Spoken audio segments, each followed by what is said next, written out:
말씀 보겠습니다. 느헤미야 3장 14절부터 32절까지의 말씀입니다. 느헤미야 3장 14절부터 32절까지의 말씀입니다. 자, 먼저 19절까지 읽고 또 계속해서 나중에 설교하면서 나머지 읽도록 하겠습니다. 먼저 19절까지 읽겠습니다. 다 같이. 분문은 베나게렘 지방을 다스리는 레갑의 아들 말기야가 중수하여 문을 세우며 문짝을 달고 자물쇠와 빗장을 갖추었고, 샘문은 미스바 지방을 다스리는 골로새의 아들 살룬이 중수하여 문을 세우고 덮었으며 문짝을 달고 자물쇠와 빗장을 갖추고, 또 왕의 동산 근처 셀라 목가의 성벽을 중수하여 다윗성에서 내려오는 층계까지 이르렀고, 그 다음은 벳술 지방 절반을 다스리는 이스북의 아들 느헤미야가 중수하여 다윗의 묘실과 마주대한 곳에 이르고, 또 파서 만든 못을 지나 용사의 집까지 이르렀고, 그 다음은 레이 사람 바니의 아들 르훔이 중수하였고, 그 다음은 그일라 지방 절반을 다스리는 하사바가 그 지방을 대표하여 중수하였고, 그 다음은 그들의 형제 가운데 그일라 지방 절반을 다스리는 헤나닷의 아들 바웨가 중수하였고, 그 다음은 미스바에 다스리는 예수아의 아들 에셀이 한 부분을 중수하여 성 구비에 있는 군기고 맞은편까지 이르렀고. 여기까지만 봅시다.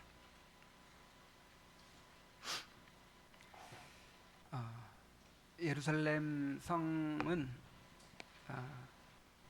둘레가 3-4km밖에 안 되는 작은 성이었어요. 중국에 가면 만리장성이 있죠. 그 만리장성이 길이가 몇 킬로쯤 되겠습니까? 그게 진시황 이제 전에서부터 건설되기 시작해가지고 진시황 때 이제 그거를 다 연결해가지고 그렇게 건설을 했는데 장장 2만 킬로가 넘는다고 해요. 몇 킬로? 2만 킬로. 그리고 이제 명나라 때 또 대대적으로 보수하고 확장한 부분이 6,500킬로랍니다. 그래서 이제 관광객들이 가서 보는 게 그 6,500킬로 길이의 그 장성이에요. 자, 거기에 비하면 예루살렘 성은 몇 킬로? 4킬로. 뭐 어디 보면은 3킬로라고 돼 있고. 그래 좀 너무 3킬로는 너무한 것 같아가지고 좀 길게 보는 4킬로로 보는 설을 택한 거예요. 자, 그런데 하나님 보시기에는 그 만리장성이 더 위대할까요? 이 3-4킬로밖에 안 되는 예루살렘 성이 더 위대할까요? 하나님께서는 이 상을, 이 작은 성을 그토록 가치 있게 여기시고 이 성을 건설한 사람들의 이름을 성경에 기록해 주셨어요. 하나님 나라에서 영원히 빛나게 하셨습니다. 자, 이 성을 건축할 때 이제 다음 주에 나와요. 이 성을 건축할 때 대적들이 너희 하려는 일이 무엇이냐 하면서 비웃고 조롱했어요. 유다인들 스스로도 자기들이 하는 일이 얼마나 보잘것없고 참 한심하게 보이는지 스스로 참 회의가 들기도 했습니다. 자, 그런데 하나님은 작은 일의 날이라고 멸시하는 자가 누구냐 이렇게 책망하셨어요. 우리 한번 따라해 봅시다. 작은 일의 날이라고 멸시하는 자가 누구냐? 자, 우리가 늘 싸워야 되는 것이 뭐라고 했어요? 회의와 싸워야 된다 그랬죠. 내가 하는 일이 도대체 무슨 의미가 있는가? 나 하나 뭔가 이렇게 말씀대로 하려고 하는 것이 무슨 의미가 있는가? 이런 회의를 끊임없이 마귀가 우리에게 심어주죠. 그때 우리가 어떻게 대답해야 되겠습니까? 작은 일의 날이라고 멸시하는 자가 누구냐? 우리는 하나님의 일을 세상의 기준으로 판단해서는 안 됩니다.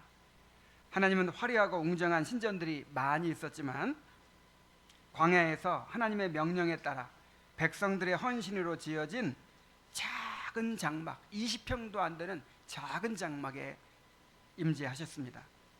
오늘날 주님의 몸된 교회를 세우는 일도 마찬가지입니다. 얼마나 크고 사람들이 많이 모이느냐가 중요한 것이 아니에요. 비록 사람들 보기에 작고 보잘것없어 보이더라도 주님이 명하신 대로 바른 신앙 고백과 교회 질서로 세워질 때 하나님이 이 교회를 가장 귀한 보물처럼 여기시고 이 교회를 세우는 일에 참여한 사람들을 하나님의 기념책에 기록해 주실 것입니다.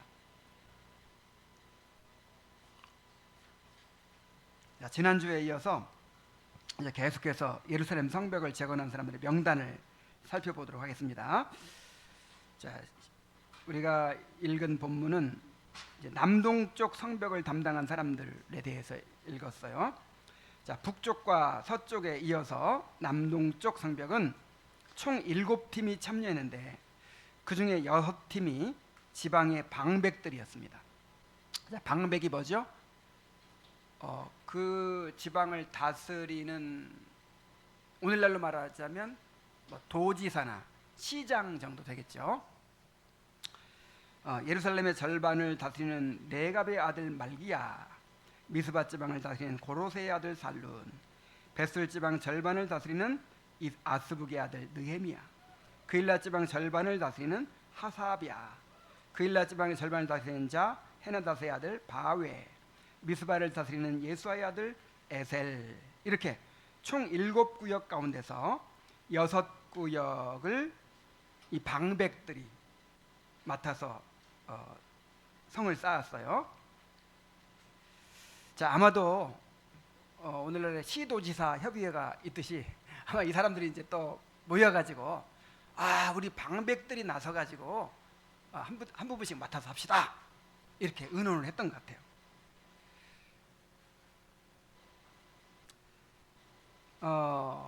근데 그렇지 않은 방백도 있었죠.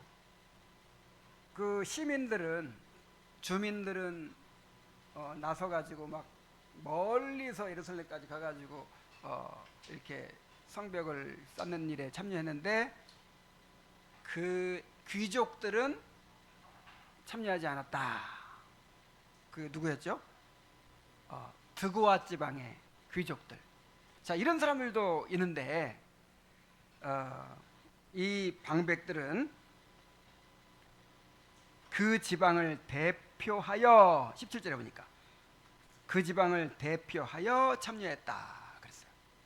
그래도 우리 지방에서 우리가 이 다스리는 사람인데 이 성을, 예루살렘 성을 건축하는 일에 우리가 대표해서 참여해야 되지 않겠느냐, 이렇게 책임감을 가진 것이죠. 자, 이 가운데 말기야 외에는 모두 지방을 다스리는 사람들이었기 때문에 예루살렘 성을 재건하는 일에 직접적인 필요를 느끼지 않을 수 있었을 것입니다. 그리고 그 시대는 계속해서 어려운 시대이기 때문에 내 지방을 다스리는데도 항상 뭔가 부족하고 모자라고 문제들이 많이 있었겠죠. 근데 자기가 살지도 않는, 자기가 다스리지도 않는 저 예루살렘 성벽을 쌓는 일에 그렇게 가서 헌신을 한 것입니다. 이 일이 하나님 나라를 위하는 일이었기 때문에, 이 언약 공동체를 회복하는 일이었기 때문에 기꺼이 헌신한 것입니다. 자, 지난주에도 말씀드렸지만 우리가 이렇게 우리 자신만 바라볼 것이 아니라 교회의 공동체를 바라봐야 합니다. 우리 교회만 생각할 것이 아니라 보편 교회를 바라보아야 합니다. 그리고 자신에게 주어진 위치와 책임을 잘 감당하는 사람들이 되어야 합니다. 내가 그래도 이 교회 목사인데 이 교회에 어떤 일이 있을 때 내가 먼저 나서야 되지 않겠는가, 내가 이 교회 집사인데, 그럼 내가 먼저 온 사람인데, 내가 그래도 나이가 있는 사람인데, 이런 식으로 내 위치와 역할, 이것을 따라서 책임을 감당해야 합니다. 자, 그리고 두 번째로 이 분문을 건축한 말기야에 대해서 생각해 볼 점이 있습니다. 지난주에 잠깐 말씀드렸지만 다시 한번 생각해 볼 필요가 있어요. 자, 예루살렘 성에는 10개의 성문이 있었어요.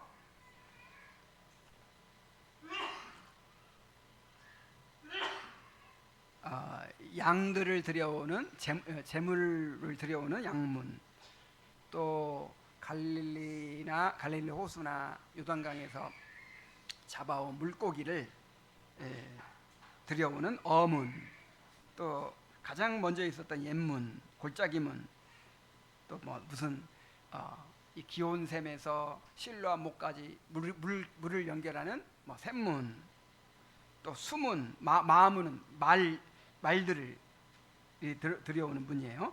동문, 뭐 옥문, 뭐 이런 식으로 여러 가지 문이 있는데 그 중에서 분문은 무슨 문일까요? 똥 문자예요. 똥문이에요. 똥문.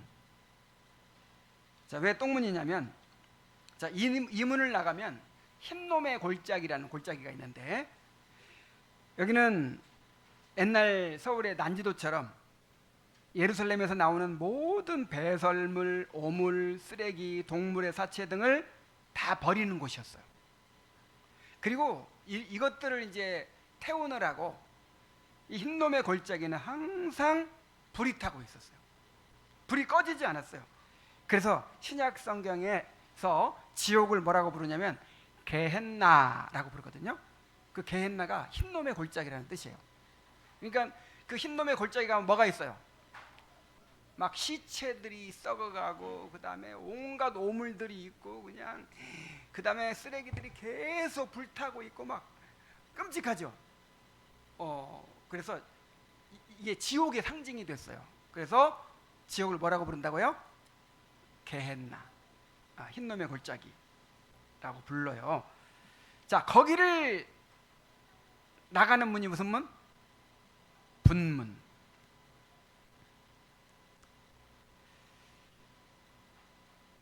자, 제물로 바쳐질 양들을 들여가는 양문도 있고, 또 메시아가 들어올 문으로 알려진 동문도 있고, 뭐 이렇게 영광스러운 문들이 영광스러운 이름을 가진 문들도 있는데, 레가비 아들 말기야는 그 중에서도 냄새나고 더러운 것들을 버리는 이 분문을 맡아서 책임 있게 감당했어요. 자, 이 교회에서는 이렇게 좀 드러나지 않고 다른 사람들이 꺼려하는 그런 일을 감당하는 사람들도 있어야 합니다. 자, 우리 몸의 지체들을 보세요. 우리 몸의 지체들을 보면 맛있는 거 다 먹는 입도 있고, 우리 몸이 1000냥이면 900냥이 가치가 있다는 눈도 있고, 뭐 좋은 것들도 많은데 지저분한 감춰야 될 그런 지체도 있죠. 만약에 근데 화장실 가는 그런 지체 만약에 그게 없으면 어떻게 되겠어요? 그건 더러우니까 그냥 없애버리자. 그건 우리 몸이 큰일 나겠죠. 그런 것처럼 분문도 있어야 되는 거예요. 분문도. 뭔가 굳은 일, 뭔가 남이 꺼려하는 일, 뭔가 이거 맡아서 하는 사람들도 있어야 되는 거예요. 자, 프랑스의 루이 14세가 지은 이 베르사유 궁전이 있죠. 이 절대 왕정을 상징하기 위해서 정말 화려하고 웅장하게 지은 그런 궁전인데, 부지만 해서 2000만 평이래요. 뭐 얼마인지 알아요? 2000만 평. 부지만 해서 2000만 평.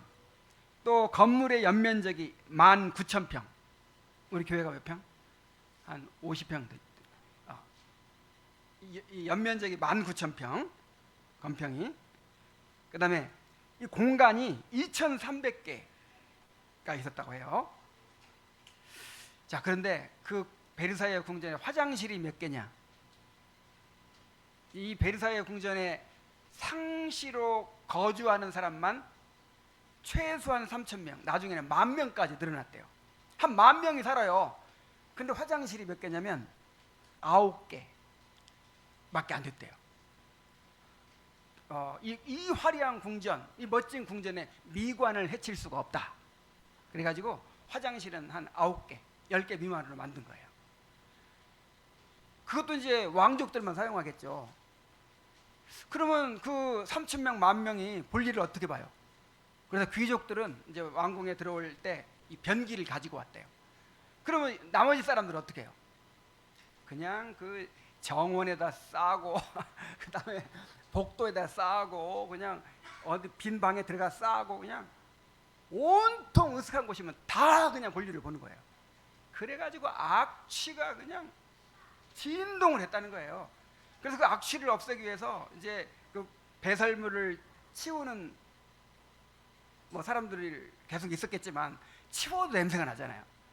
그러니까 향수를 대량으로 사용했답니다. 그래서 프랑스의 향수 산업이 이렇게 발달했다고 해요. 자, 이 문제가 뭐예요? 화장실이 없어서 그래요. 화장실이 없어서. 아름다운 성이 되려면 뭐 양문, 뭐 샘문, 무슨 동문, 뭐 이런 문만이 아니라 무슨 문도 있어야 돼요?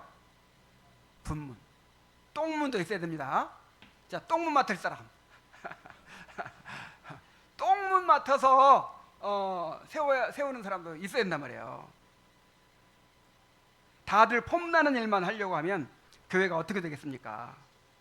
이런 사람들이 있어야만 온전한 교회가 될 수 있는 것입니다. 자, 그 다음에 이제 20절부터 32절까지는 동쪽 성벽을 담당한 사람들의 명단이 나옵니다. 자, 20절부터 한번 또 같이 읽어봅시다. 자, 시작.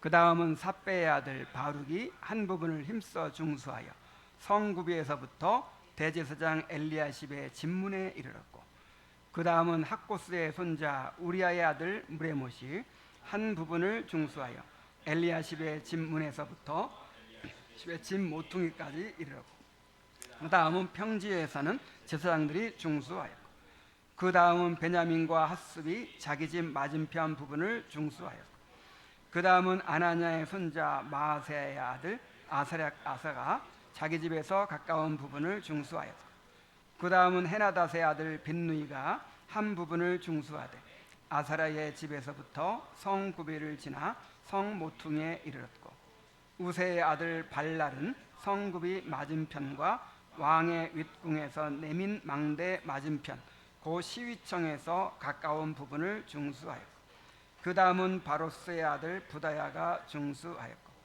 그때 느드님 사람은 오벨에 거주하여 동쪽 수문과 마주대한 곳에서부터 내민 망대까지 이르렀느니라. 그 다음은 드고아 사람들이 한 부분을 중수하여 내민 큰 망대와 마주대한 곳에서부터 오벨 성벽까지 이르렀느니라. 마문 위로부터는 제사장들이 각각 자기 집과 마주대한 부분을 중수하였고, 그 다음은 임멜의 아들 사독이 자기 집과 마주대한 부분을 중수하였고, 그 다음은 동문지기 스가냐의 아들 스마야가 중수하였고, 그 다음은 셀렘의 아들 하나냐와 살랍의 여섯째 아들 하눈이 한 부분을 중수하였고, 그 다음은 베레게의 아들 무술람이 자기의 방과 마주대한 부분을 중수하였고, 그 다음은 금장생 말기야가 한밉간 문과 마주대한 부분을 중수하여 느디님 사람과 상인들의 집에서부터 성 모퉁이 성루에 이르렀고, 성 모퉁이 성루에서 양문까지는 금장색과 상인들이 중수하였느니라. 자, 20절부터 32절까지는 군기구가 있는 성 모퉁이에서부터 양문 앞까지의 성벽을 재건한 사람들의 명단인데, 자, 이 구역에 가장 많은 사람들이 등장해요. 왜냐하면 이 부분이 가장 길고 파괴가 심했던 지역이었기 때문입니다. 자, 17절에 보면 레위 사람 바니의 아들 르훔이 중수하였다고 합니다. 자, 레위 지파는 하나님의 성전을 섬기도록 구별된 지파죠. 그 사람들은 자기 직업이 없어요. 이런 일반적인 노동을 하지 않고 오직 성전을 섬기는 일만 해요. 근데 그 레위 지파 중에서 오직 아론의 자손만 제사장이 돼요. 나머지는 찬양대도 하고, 그 다음에 문지기도 하고, 그 다음에 또 뭡니까? 이 성전 기구를 관리하는 그런 일, 또 제사장들을 보조하는 그런 일을 합니다.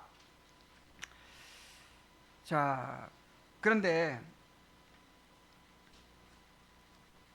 그래서 이제 레위 사람이 제사장들보다 훨씬 더 숫자가 많은 것이죠. 그 일부만 제사장을 하니까.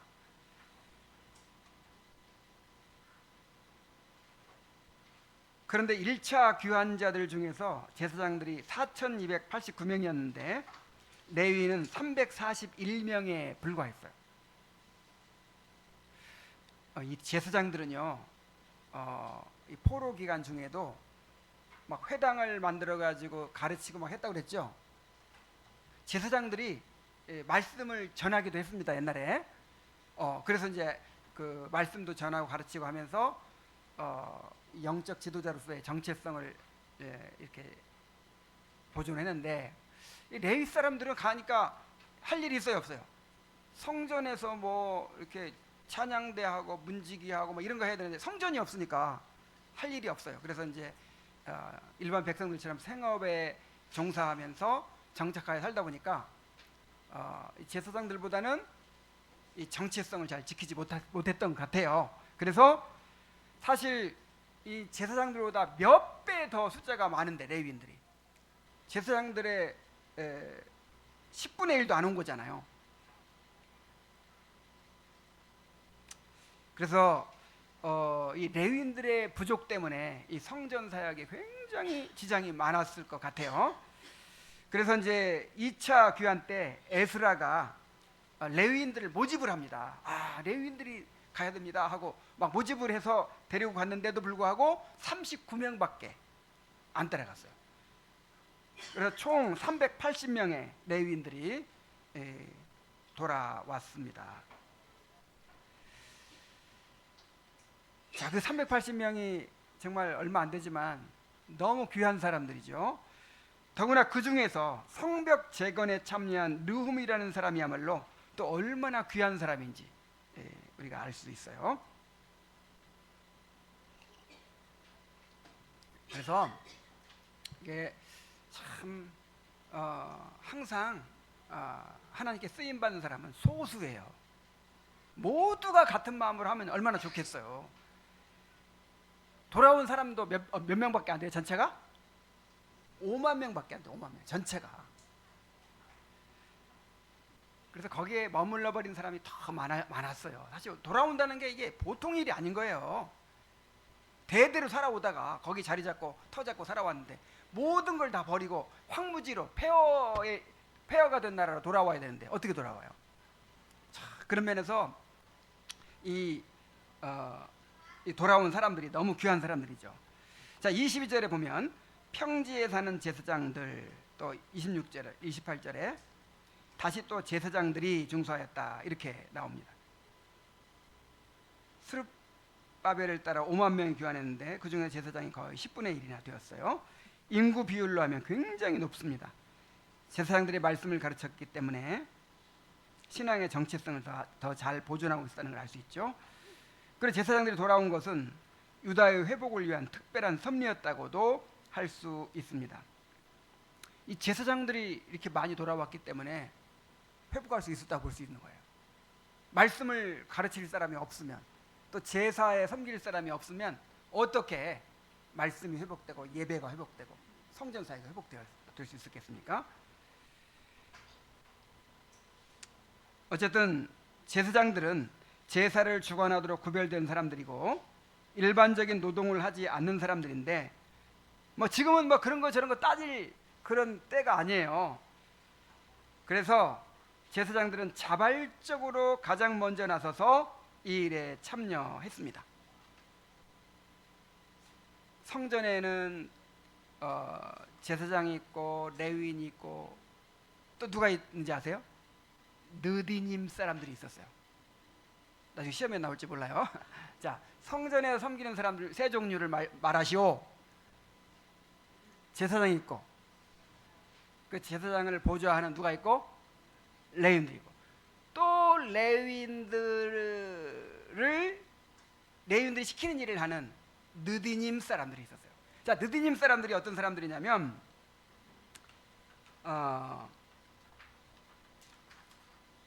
느디님은 주어진 자들이라는 뜻으로 성전에서 레위인을 도와서 나무를 패고, 나무를 왜 패요?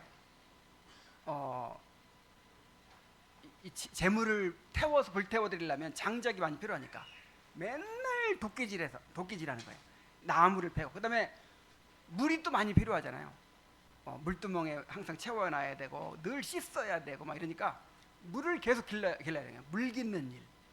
그다음에 온갖 청소하는 일, 뭐 감히 뭐 성막의 기구를, 성전의 기구를 만진다든지 이런 건 꿈도 못 꾸고, 그런 일은 누가 해? 레위인들이 하고, 그 레위인들이 시키는 온갖 잡일만 맡아가지고 하는 그런 성전 노예들이었어요. 노예. 여호수아의 가나안 정복 전쟁 때 하나님께서 어떻게 명령하셨냐면 가나안 족속들을 다 진멸하라 그랬어요. 이건 하나님의 심판을 대행하는 것이기 때문에 다 진멸해야 했어요. 근데 이 가나안 족속 중에서 기브온 족속이 꾀를 낸 거예요. 야, 이러다 우리가 진멸당한다. 그래가지고 막 멀리서 온 것처럼 꾸미고 가가지고, 우리가 진짜 먼 나라에 왔습니다 그러면서 우리가 평화조약을 맺읍시다. 그러니까 여호수아가 먼 나라에서 왔으니까 평화조약을 맺었어요. 근데 알고 보니까 가나안 족속이야. 이미 여호와의 이름으로 약속을 했기 때문에 죽일 수 있어요, 없어요? 못 죽였어요. 그래서 그 사람들 살려주는 대신 너희는 성전을 섬기는 종이 되라 해가지고, 그때부터 이제 그 느디님 사람들이 생겨난 것이죠. 자, 이 사람들이 유다 백성들이 바벨론을 사로잡혀 갈 때 같이 사로잡혀 간 거예요. 그래가지고 바벨론에 가서는 성전 노예 생활할 필요가 있어요, 없어요? 없죠. 거기서는 거기서는 레위인과 맞먹어요. 이제 거기서는 노예가 어디 있어? 다 거기서 이제 그 바벨론 페르시아의 시민이 돼가지고 거기 생업에 종사하면서 터잡고 사는 거죠. 자, 그런데 고레스의 칙령으로 포로에서 유다 백성들이 돌아올 때 이 느디님 사람들이 따라온 거예요. 놀랍죠? 돌아가면 뭐 할 건데? 또 성전 노예 할 건데. 돌아가봐야 성전 노예 하는 거예요. 지금 여기서 대대로 살아와가지고 세계에서 제일 부강한 나라니까 얼마나 살기도 좋겠어요. 근데 그 풍요하고 평화로운 나라에서 지금 폐허가 된 유다로 예루살렘으로 돌아가는 거예요. 거기 가면 뭐 해야 돼요? 성전 노예 해야 돼요. 그리고 고생해야 돼요. 나라가 너무 어렵기 때문에. 그런데 왜 돌아갔을까요? 노예가 되더라도, 성전에서 노예 생활을 하더라도 하나님을 섬기는 일을 하고 싶다 하는 마음 때문에 돌아가게 된 것입니다. 그리고 참 놀라운 일은 이 사람들이 예루살렘 성벽의 한 부분을 맡아가지고 감당을 한 거예요. 이 사람들이 1, 2차에 걸쳐서 622명이 돌아왔는데, 이 느디님 사람들이 예루살렘 성벽을 건축하는 일에 다른 백성들과 함께 한 부분을 맡아서 담당을 했습니다. 자, 그러니까 이 사람들은 고생을 하더라도, 성전에서 노예가 되더라도 하나님을 섬기는 일, 이 일을 특권으로 여겼던 것입니다. 다윗이 그런 고백을 했죠. 내가 하나님의 악인의 장막의 거함보다 왕궁에 거하는 것보다 내 하나님의 집에 뭐가 더 좋다? 문지기가 되는 것이 더 좋다. 이렇게 고백했던 것처럼 페르시아에서 그렇게 호의호식하고 사는 것보다 나는 하나님을 섬기는 일을 하면서 살고 싶습니다. 그냥 장작 패고 물 깃고 맨날 그런 일만 하다가 삶을 마칠지라도 이 일은 하나님을 섬기는 일이라 이거예요. 자, 하나님을 섬기는 일은 특권입니다. 정말 우리에게 주님의 몸된 교회를 세우는 이 일을 맡겨주셨다는 것은 너무나도 놀라운 특권이에요. 자, 하나님의 백성들이 사명을 잃어버리면 난 그보다 더 불행한 것이 없다고 생각해요. 고생을 하더라도 내가 무엇을 위해 살고 있는지 이것이 확실해야죠. 뭐 아무 목적도 없이 무슨 사명도 없이 참 그렇게 사는 것은 너무 불쌍한 삶이에요. 아무리 잘 살아도.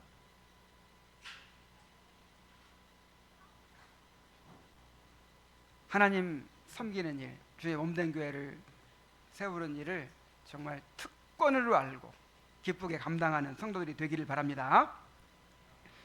또 여기서 보면 어떤 특징이 있냐면 자기 집과 마주대한 곳, 자기 집 맞은편, 또 자기 집에서 가까운 부분, 자기 집과 마주대한 부분, 자기 방과 마주대한 부분과 같은 표현이 7번이나 반복이 돼요.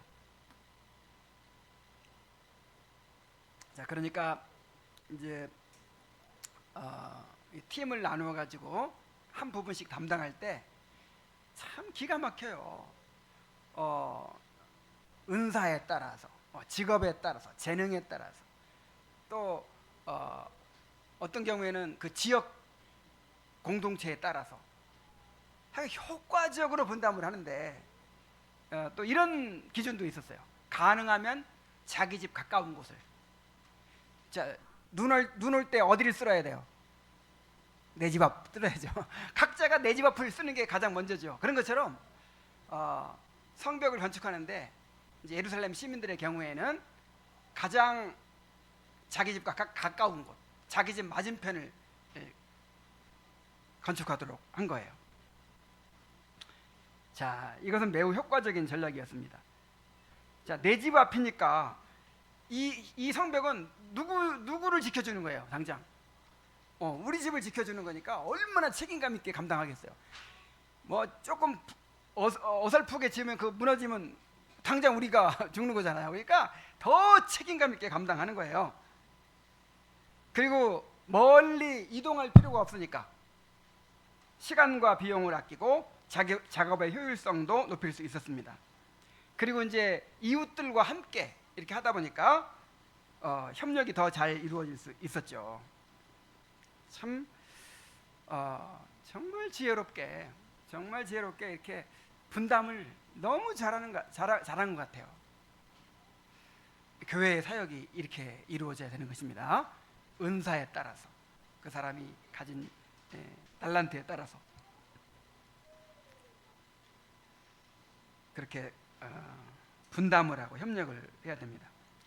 특히 이렇게 내가 있는 곳에서부터 하나님이 맡기신 책임을 감당해야 돼요. 자, 내 가정을 경건한 가정으로 만들고 내 자녀들을 주의 교양과 훈계로 양육하는 것이 이게 가장 먼저 우선적인 책임이죠. 뭐 큰일 하려고 할 거 없이 일단 내 집을 잘 다스리는 사람이 돼야 돼요. 그래서 집사 뽑을 때나 장로 뽑을 때도, 목사 뽑을 때도 어떤 사람 뽑으라 그랬어요? 자기 집을 잘 다스려서 그 자녀들로 복종케 하는 자라야 할지니 그랬어요. 그런 사람이 이제 공적으로도 큰 일을 맡아서 감당할 수 있다는 것이죠. 그리고 내가 현재 있는 곳, 늘 내가 사람들 만나는 직장, 거기서 말과 행실로 주님을 증거해야죠.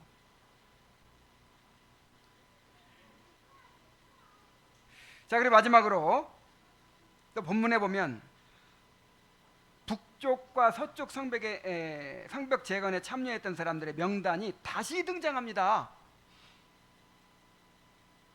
자, 14절에 무레못, 20절에 바룩, 23절에 핫숲과 빈누이, 27절에 드고아 사람들.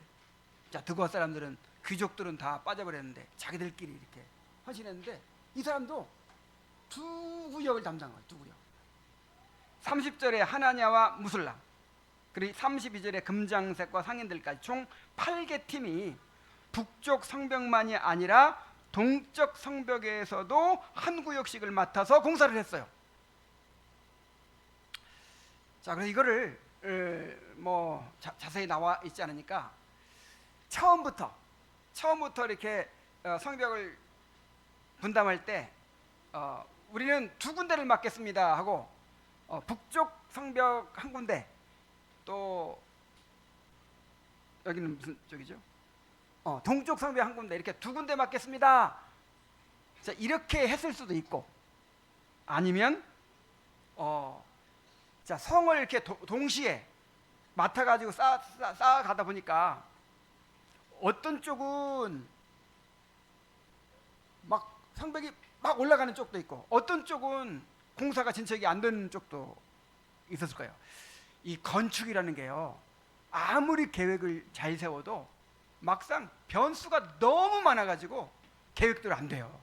그러니까 어떤 쪽은 막 이렇게 좀 사람들도 많고, 그 다음에 돈도 많고, 그 다음에 여유도 있고, 뭔가 또 협력이 잘 되고 손도 맞고 일 잘하는 사람도 있고 해가지고 막 이렇게 올라가는데, 어떤 쪽은 그냥 잘 안 되는 쪽도 있었을 거 아니에요. 아마 이 후자의 가능성이 많아요. 왜냐하면 각 구역이 가문과 그룹별로 배정된 것을 보면 처음에는 한 구역씩 다 맡아서 했을 거예요.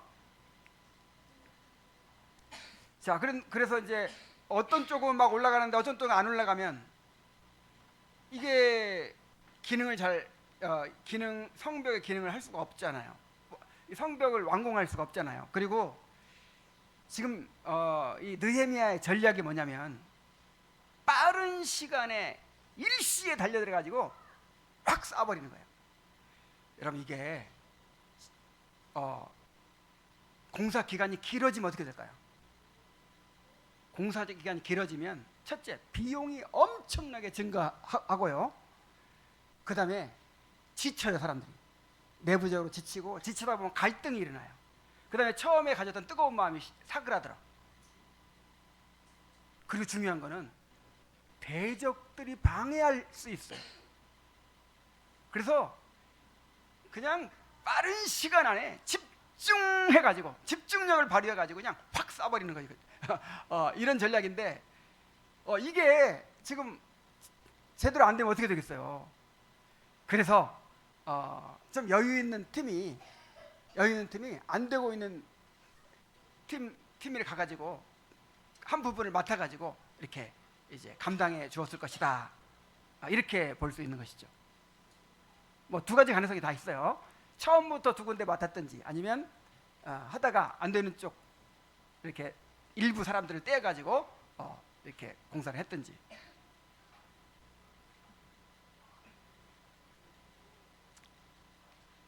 이 금장색과 향품 장사가 있었죠. 지난번에 돈 많은 사람들, 사업가들. 자, 이 사람들이 지난번에 그 서쪽 성벽 쌓을 때도 폭이 막 6, 7m가 되는 가장 넓은 성벽, 가장 돈 많이 들고 그냥 인력 많이 들고 막 그 부분을 담당했잖아요. 근데 이 동쪽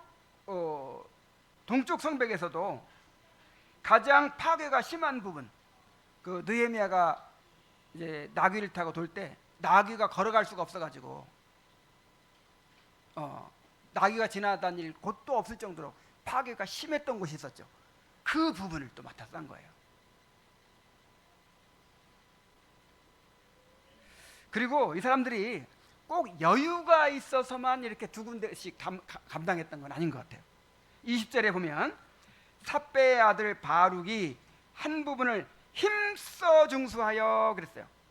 이 바룩이라는 사람은 이 북쪽 성벽도 한 부분을 맡아 감당했는데, 자, 이쪽도 이 동쪽 성벽도 한 부분을 어떻게 감당했다? 힘써 감당했다. 근데 여기 힘써라는 말로 번역된 하라라는 히브리어가 열심을 내다라는 뜻인데, 이게 굉장히 강한 말이에요. 불타오르다, 뜨거워지다라는 말에서 온 아주 강한 표현입니다. 거룩한 성을 재건하는 일에 뜨거운 열정을 가졌다는 거예요. 그래서 막 이 공사가 전체적으로 막 늦어질 것 같으니까 그럼 내가 한 군데 더 하겠습니다 해가지고 그 일을 감당했다는 것이죠.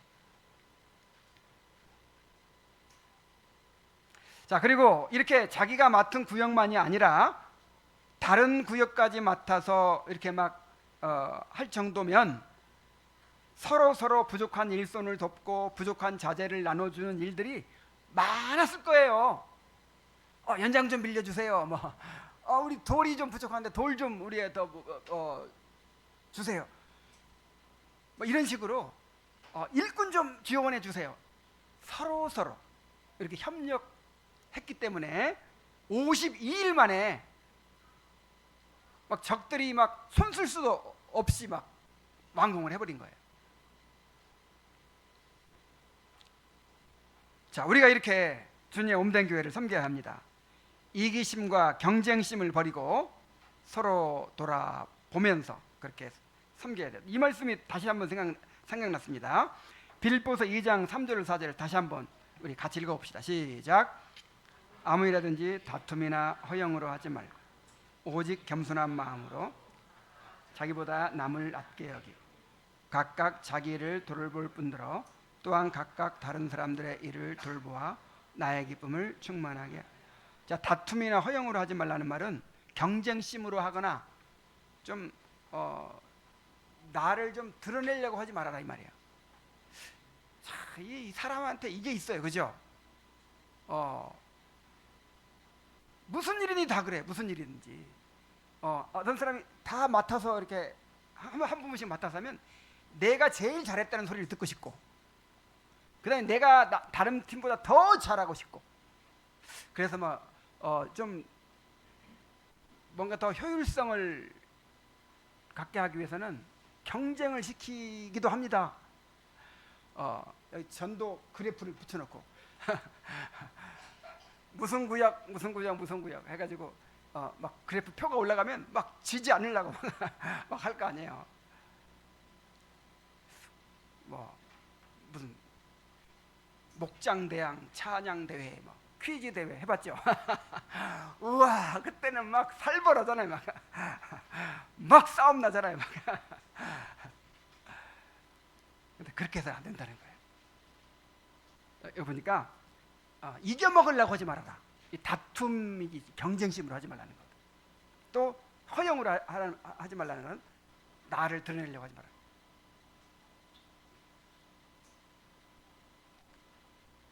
겸손한 마음으로 각각 자기보다 남을 낮게 여기고 각각 자기 일을 돌볼 뿐더러 또한 각각 다른 사람들의 일을 돌보아 그랬죠.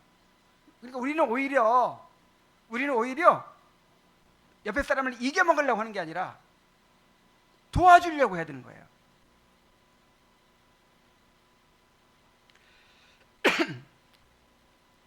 식소당번을 조별로 딱 나눴어요. 우리 조가 제일 잘했다는 소리를 듣고 싶죠. 그게 아니고 다른 조가 한 사람이 아파가지고 못 나오고 해서 어려울 것 같다. 그럼 어떻게 해야 돼요? 우리 조만 막 돌아볼 게 아니라 다른 사람들을 돌아보라는 거예요. 다른 사람들. 그리고 때로는 2번씩 맡아요. 왜 나만 이렇게 많이 해야 되냐, 그렇게 할 것이 아니라 타오르는 열심을 가지고 남들은 한 번 하는데 난 2번 하겠습니다. 이번에 회의 한번 하세요. 그런 사람 나오는가? 나는 2번 하겠습니다. 이런 사람도 나와야 되는 거예요.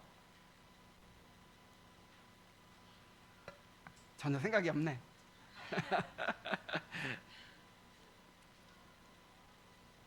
자, 우리가 이기심과 경쟁심으로 행한다면 아무리 자기 몫을 잘 감당한다고 해도 그것이 어떻게 교회의 하나됨에 도움이 되며 하나님께 기쁨이 되겠습니까?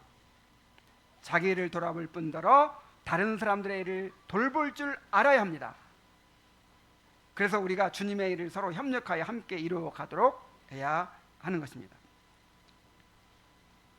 자, 우리도 이 두 구역씩을 담당한 사람들처럼 열정을 품고 주님을 섬겨야 합니다. 시편 기자는 주의 집을 위하는 열성이 나를 삼키고 라고 고백했어요. 자, 주의 집을 향한 열성이 어떻게 했다? 나를 삼켰다. 온통 사로잡아가지고 그냥 이게 나중에 예수님께 대한 예언이 됐어요. 메시아에 대한요. 예수님은 주의 집을 향한 열성이 막 삼켜가지고 어떻게 됐어요? 자기 목숨을 바쳐버렸잖아. 바울은 열심을 품고 주를 섬기라 그랬어요. 우리 한번 따라해 봅시다. 열심을 품고 주를 섬기라. 이 말은 성령으로 뜨거워지라 그 말이에요. 또 따라해 봅시다. 성령으로 뜨거워지라. 주님을 섬기는 일은요, 차갑게 식어버린 마음으로 하는 거 아니에요. 성령으로 뜨거워진 마음으로 하는 것입니다. 이 서로 사랑하는 남녀가 그 마음이 식어버린 채 그냥 아무 감정도 없이 기대도 없이 뜨거운 마음이 없이 그냥 이렇게 차가운 의무감을 가지고 만나러 나간다면 저 얼마나 참 불행한 일입니까? 정말 그리스도인의 마음은 성령으로 불이 항상 타야 돼요. 난로가 불이 꺼져버리면 무슨 소용이 있어요? 항상 불이 타야 됩니다. 그래서 성령을 소멸하지 말라 그랬잖아. 이 우리 안에 있는 성령의 불이 항상 타고 있어야 돼. 자, 예배에 간다. 오늘 예배에 간다. 오늘도 말씀을 들어야지. 오늘도 하나님을 예배해야지. 막 그 뜨거운 마음으로 가야 되는 거예요. 아이고, 또 예배하러 가야 되는구나 하고 그냥 차갑게 식어버린 마음, 뭐 기대도 없고 뭐 열정도 없고 그냥 그런 마음으로 차가운 의무가 가지고 이렇게, 여러분 그런 사람에게 무슨 하나님이 영광을 받으시겠어요?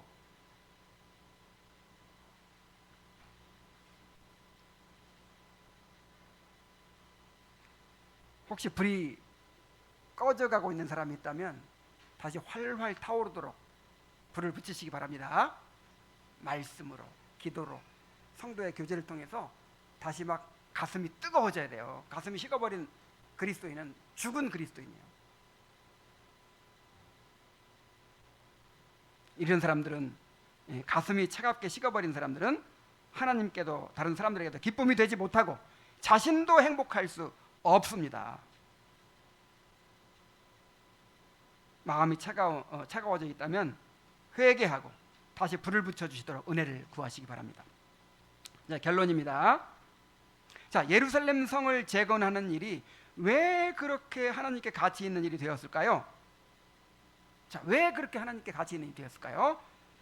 첫째로, 이 일은 사람의 뜻이 아니라 하나님이 계획하시고 지시하신 일이었기 때문입니다. 자, 그들은 이 일을 위해 한 마음을 품었죠. 우리가 대한민국에서 제일 큰 교회를 지읍시다. 뭐 이런 거. 이거 하나님이 그렇게 하라고 그랬어요? 이런 게 아니고 정말 이거는 선지자들로부터 예언된 약속이었고 사명이었어요. 그걸 품은 거예요. 두 번째로, 이 일은 만리장성을 쌓는 것처럼 강제로 동원돼 가지고 억지로 이렇게 한 것이 아니고 하나님을 사랑하는 사람들이 자원하여 헌신함으로 쌓은 성이었습니다.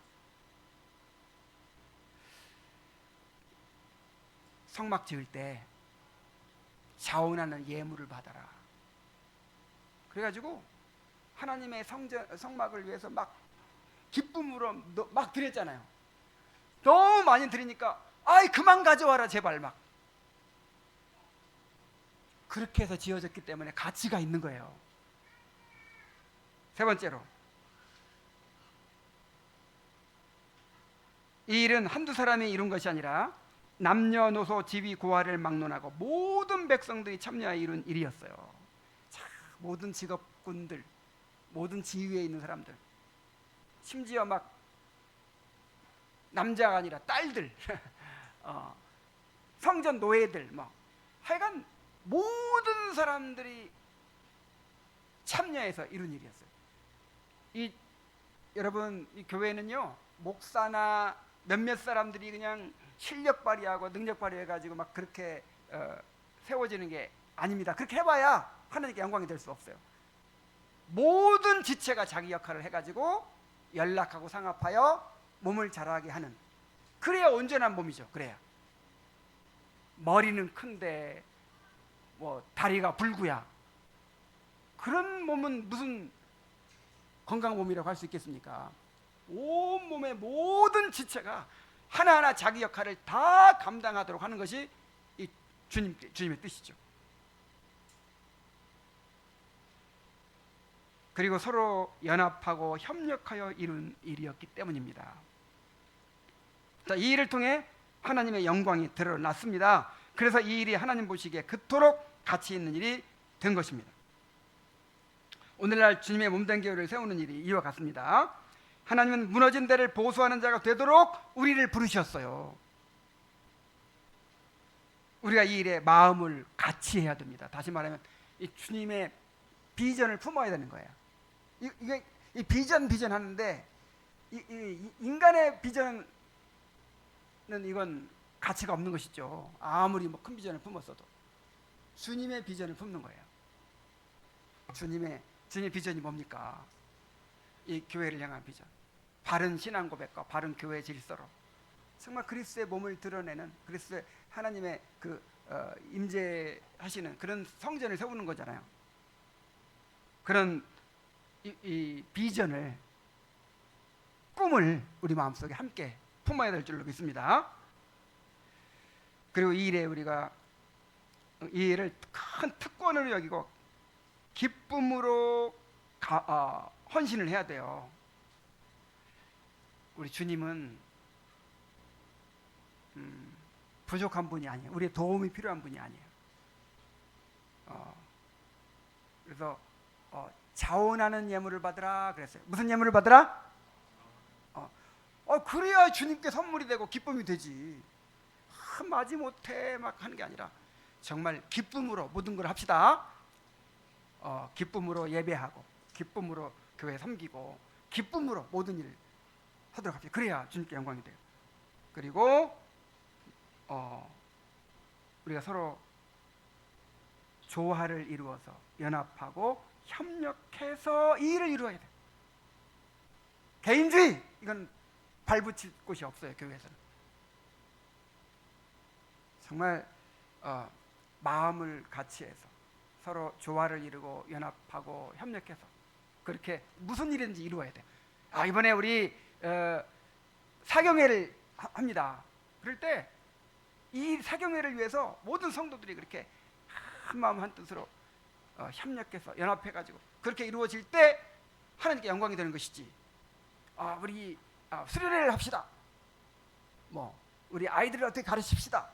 모든 일이 다 마찬가지예요.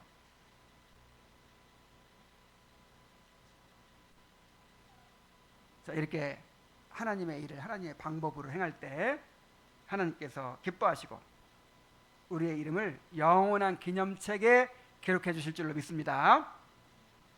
자, 우리 이제 함께 기도합시다.